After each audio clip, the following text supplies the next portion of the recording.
Ego కోసం జైలుకి వెళ్ళి కొట్టి రావడం ఏంటి? వాడు బయటకు వచ్చే వరకు ఎవరు వెయిట్ చేస్తారు సార్? పెండింగ్ కేసులుంటే నేను ప్రశాంతంగా ఉండలేను. అందుకేనా ఆ సాయినాథ్ని పంపించావు? సాయినాథుని మనం ఎవరూ పంపించలేం సార్, మనమే వెళ్ళి దర్శనం చేసుకోవాలి. నేను చెప్పింది షిరిడి సాయినాథ్ గురించి కాదు, కోటియా సాయినాథ్ గురించి. వాడెవడు? చెప్పాను కదా సార్ ఇలాగే మాట్లాడతాడని. వీడెవడు?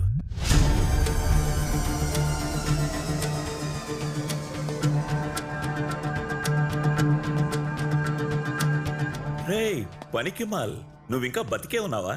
ఏంటయ్యా, ఇతని మర్డర్ కూడా ప్లాన్ చేసావా? సార్ ఇప్పుడే కదా నువ్వు పెండింగ్ కేసులు ఉండకూడదని. వీడి మీద పెండింగ్ కేసేంటి సార్? ఎందుకంటే నువ్వు ఫ్యామిలీ అనుకుంటున్నా నీ టీం యాక్సిడెంట్లో పోలేదు, వాళ్ళని చంపింది నేనే అని నువ్వు అనుకుంటున్నావు.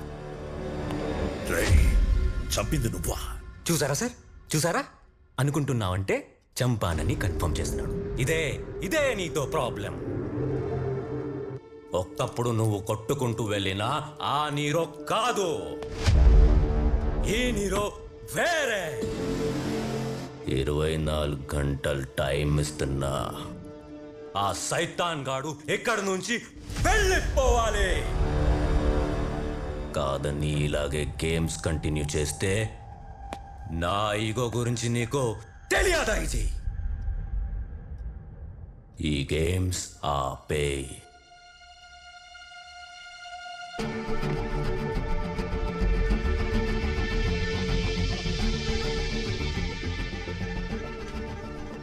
నాతోనే గేమ్స్ ఆడుతున్నాడా? నేనాడితే ఎలా ఉంటుందో చూపిస్తా. సడన్ గా ఐజీ గారు మన స్టేషన్కి ఎందుకు వస్తున్నారా? ఇంతకీ ఈయనైనా ఈజీ అయినా కంపెనీ ఆర్టిస్టా?